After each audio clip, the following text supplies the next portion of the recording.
Assalamualaikum warahmatullahi wabarakatuh. Perkenalkan, saya Hegi Rismaya, BP 190234 dari Akuntansi.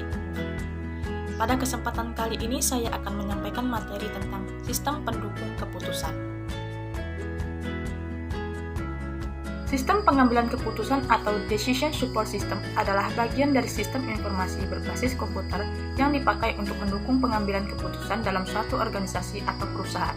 Jadi, DSS atau SPK ini adalah sebuah sistem yang memberikan pertimbangan kepada bagian manajer sampai ke direktur atau pemilik saham dalam perusahaan untuk memutuskan sebuah kebijakan tertentu dalam perusahaan. Dalam artian lain, DSS adalah sebuah sistem yang mampu memberikan kemampuan baik kemampuan pemecahan masalah maupun kemampuan pengkomunikasian untuk masalah semi terstruktur. Berdasarkan pengertian tersebut, sistem pengambilan keputusan dapat ditentukan berdasarkan beberapa karakteristiknya. Yang pertama, membantu dalam proses pengambilan keputusan dan berfokus pada manajemen berdasarkan persepsi. Yang kedua, memiliki interface manusia atau mesin, yang mana manusia atau user masih memiliki kontrol pada proses pengambilan keputusannya. Yang ketiga, mendukung proses pengambilan keputusan pada pembahasan masalah yang terstruktur, tak terstruktur, maupun semi terstruktur. Yang keempat, mempunyai beberapa subsistem terintegrasi dengan sedemikian rupa dan mampu berfungsi dalam suatu kesatuan sistem.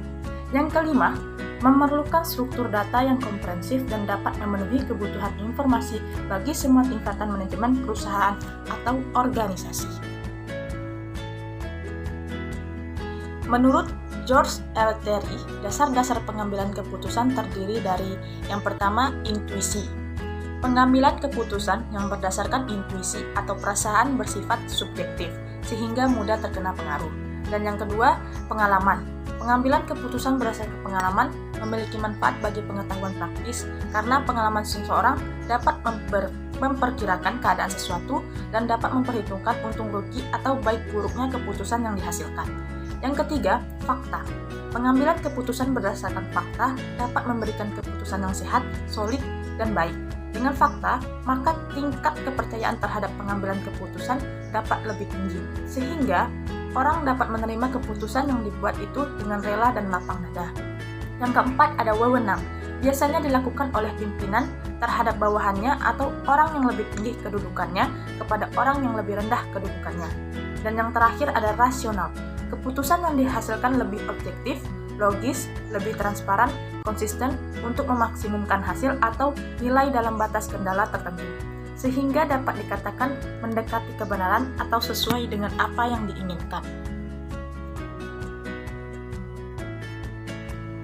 Pengambilan keputusan merupakan proses pemilihan terhadap beberapa alternatif pilihan yang dampaknya pada masa mendatang belum diketahui secara pasti.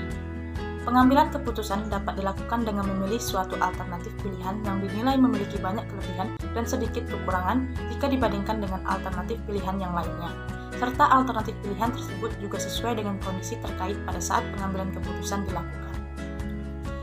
Supaya dapat mengambil keputusan yang efektif, seorang pengambil keputusan harus mampu memprediksi hasil dan efek dari beberapa alternatif pilihan yang tersedia.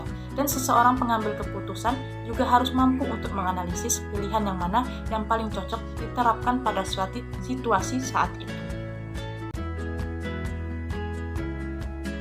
Sebagai alat untuk membantu memecahkan sebuah masalah, terdapat sejumlah komponen yang dimiliki oleh sistem pengambilan keputusan. Yang pertama yaitu ada data manajemen. Data manajemen meliputi database yang berisi data relevan untuk beragam situasi. Database pada komponen ini diatur oleh sebuah software yang dikenal dengan nama DBMS atau Database Management System. Yang kedua, ada model manajemen. Model manajemen melibatkan financial model, manajemen sains, statistikal, dan beragam model kualitatif lain. Oleh karena itu, melalui komponen ini, sistem pengambilan keputusan mampu memberikan sebuah kemampuan analitis pada sistem serta kebutuhan manajemen software. Yang ketiga, ada communication. Melalui komponen ini, user atau pengguna sistem pengambilan keputusan bisa berkomunikasi serta memberikan perintah kepada sistem komputer tersebut. Yang terakhir, ada knowledge management. Berbeda dengan komponen yang lainnya, knowledge management merupakan komponen yang bersifat opsional. Fungsi dari subsistem ini adalah untuk mendukung komponen lain dan bertugas sebagai komponen yang berdiri sendiri. Ada beberapa tahapan dalam sistem pengambilan keputusan. Yang pertama ada fase intelijensi. Fase intelijensi merupakan aktivitas yang dicakup, biasanya menekankan pada identifikasi situasi dan peluang serta masalah. Intelijensi pada pengambilan keputusan terdiri dari pemindaian atau scanning lingkungan, baik secara terus-menerus atau intermiten. Beberapa aktivitas yang termasuk dalam tahapan intelijensi ini adalah identifikasi peluang atau masalah, klarifikasi masalah, serta kepemilikan masalah. Yang kedua ada fase desain. Fase desain adalah proses penemuan atau pengembangan menganalisa tindakan yang bisa dilakukan. Fase ini mencakup pemahaman pada masalah serta menguji solusi yang memungkinkan. Beberapa contoh dari fase desain adalah memilih suatu prinsip pilihan, menghasilkan atau mengembangkan pilihan alternatif, serta mengkalkulasi hasil akhir. Yang ketiga ada fase pilihan. Fase pilihan adalah tindakan dalam pengambilan keputusan secara kritis. Dalam fase ini, perusahaan atau organisasi akan membuat sebuah keputusan nyata dan mengambil komitmen guna mengikuti tindakan tertentu. Fase pilihan mencakup pencarian, evaluasi, serta rekomendasi pada solusi yang sesuai untuk model. Solusi untuk model merupakan kumpulan nilai spesifik bagi sejumlah variabel keputusan pada sebuah alternatif yang sudah dipilih. Dan yang terakhir adalah fase implementasi.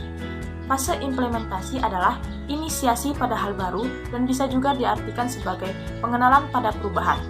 Fase implementasi sedikit sulit untuk didefinisikan karena memiliki proses panjang serta melibatkan batasan yang tidak terlalu jelas. Yang pasti, pada fase implementasi ini dimaksudkan untuk memastikan solusi yang telah dipilih dan direkomendasikan dapat bekerja tanpa memerlukan implementasi dari sebuah sistem komputer. Keputusan dibagi dalam 3 tipe. Yang pertama, keputusan terprogram atau keputusan terstruktur, yaitu keputusan yang berulang-ulang dan rutin sehingga dapat diprogram. Keputusan terstruktur terjadi dan dilakukan terutama pada manajemen tingkat bawah. Yang kedua ada keputusan setengah terprogram atau setengah terstruktur, yaitu keputusan yang sebagian dapat diprogram, sebagian berulang-ulang dan rutin, dan sebagian tidak terstruktur. Keputusan ini seringnya bersifat rumit dan membutuhkan perhitungan-perhitungan serta analisis yang terperinci. Yang ketiga, ada keputusan tidak terprogram atau tidak terstruktur, yaitu keputusan yang tidak terjadi berulang-ulang dan tidak selalu terjadi. Keputusan ini terjadi di manajemen tingkat atas. Informasi untuk pengambilan keputusan tidak terstruktur, tidak mudah untuk didapatkan, dan tidak mudah tersedia, dan biasanya hanya berasal dari lingkungan luar.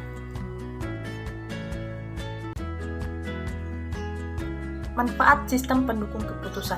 Yang pertama yaitu SPK memperluas kemampuan pengambil keputusan dalam memproses data atau informasi bagi pemakainya.